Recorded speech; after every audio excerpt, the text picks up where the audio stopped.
नमस्कार। मैं doctor Mukesh Kumar Sharma, associate professor, department of zoology, सम्राट Prithviraj Chauhan government college, Ajmer.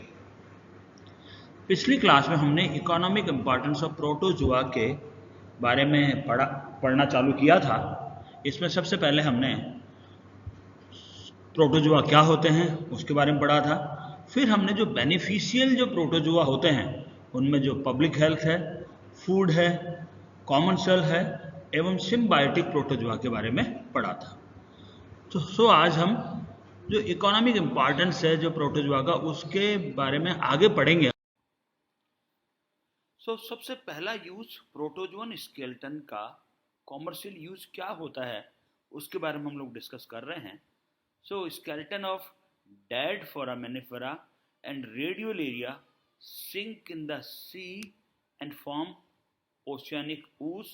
This solidified and convert to rock strata. For example, such rock strata are white chalk cliffs of Dover and England and stone beds of Paris, Cairo and North America. The white cliffs of Dover, part of the North Down Formation, is the region of English coastline facing the Strait of Dover and France. तो ये देखिए आप, ये आपको ना जो rock strata आपको दिख रहे हैं जो कि white chalk cliff of Dover, और यहाँ पे भी देखिए आप, ये आप आसानी से देख सकते हैं जो कि बड़े पॉइंट ऑफ इंटरेस्ट वाली साइट्स ये है।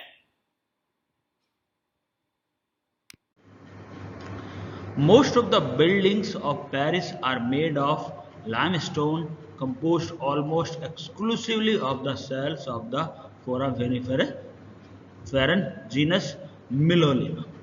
जो यदि पेरिस में यदि हम देखें, बिल्डिंग देखें, वो क्या है, लाइमस्टोन की बनी हुई होती है। और ये लाइमस्टोन किससे प्राप्त होता है, जो फोरामिनिफेरा का एक जीनस होता है मिलियोलिना, उसकी सेल से ये बनती है। और ये जो लाइमस्टोन है उनकी सेल से ये प्राप्त होता है। Similarly the great pyramids of Egypt were carved from the limestone deposit by test of an early tertian foraminiferan nummulite cells. जो ग्रेट पिरामिड है, कहाँ के, मिस्र के जो ग्रेट पिरामिड है, उसमें भी जो कार्विंग जो हुई है वो भी लाइमस्टोन से हुई हुई है। और ये भी लाइमस्टोन भी है ना जो फोरामिनिफेरा जो न्यूमुलाइट सेल्स है उससे बनता है। कभी कभी स्केलेटन डिपॉजिट जो है वो फिल्टरिंग तथा एब्रेसिव की तरह भी यूज में किए जाते हैं। अब अगला है प्रोटोजोन्स इन सॉइल, यानी जो मिट्टी के अंदर प्रोटोजोआ किस प्रकार से लाभदायक होते हैं। Protozoans plays an important role in soil fertility. जो मिट्टी की जो फर्टिलिटी है उसमें प्रोटोजोन्स इंपॉर्टेंट रोल प्ले करते हैं।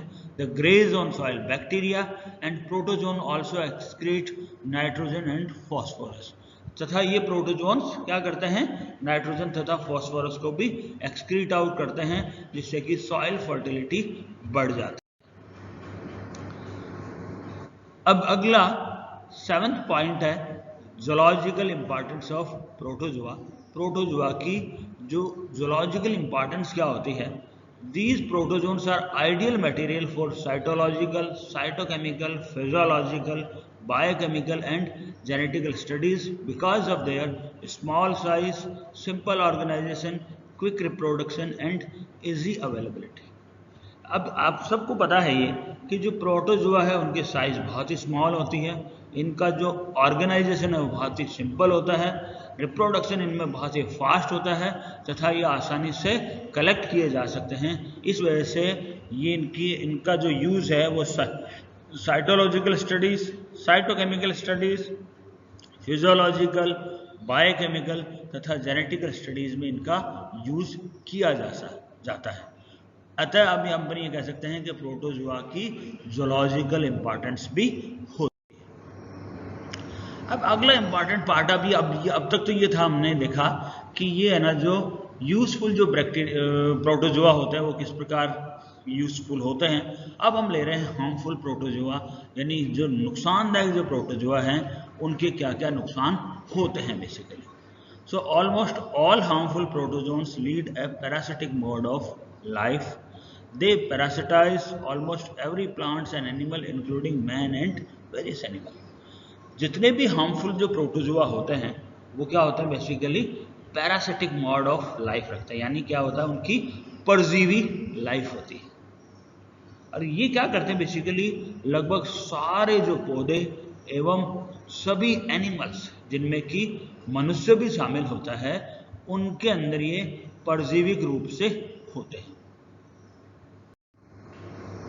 अब सबसे पहली बात सॉइल प्रोटोजोआ, यानी सॉइल के अंदर प्रोटोजोन किस प्रकार से नुकसान पहुंचाते हैं। अभी अपन ने लाभदायक पार्ट पढ़ा था, उसमें सॉइल प्रोटोजोआ में लाभदायक चीजें पढ़ी थी, अब हम इसमें पढ़ रहे हैं नुकसानदायक।